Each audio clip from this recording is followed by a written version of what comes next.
So, what's up guys?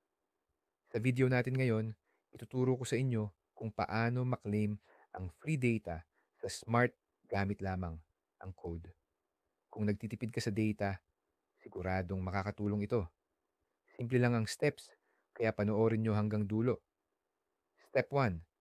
Una, siguraduhin na nakatanggap kayo ng message mula sa smart na may offer para sa free data.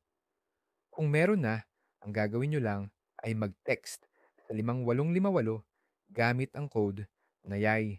Tandaan, dapat puro capital letters. Hintayin nyo lang ang confirmation message. Usually, mabilis lang ang reply. Pero kung minsan, tumatagal ng ilang minuto. Okay, ayan, may confirmation na ako.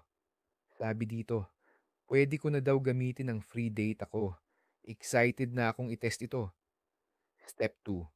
Subukan muna natin sa YouTube. Open tayo ng app, explore lang ng kaunti, at ayan, gumagana siya.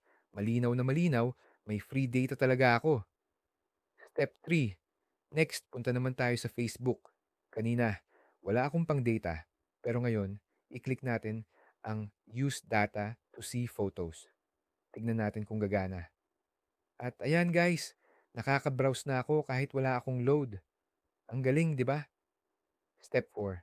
Lastly, i-test natin sa TikTok. Buksan natin ang app. Medyo naglo-loading lang, pero hintayin natin ng kaunti. Ayan na. Legit.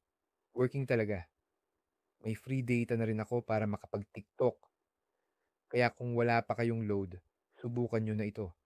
Text lang sa 5,800 at 58 gamit ang code na YAY at hintayin ang confirmation.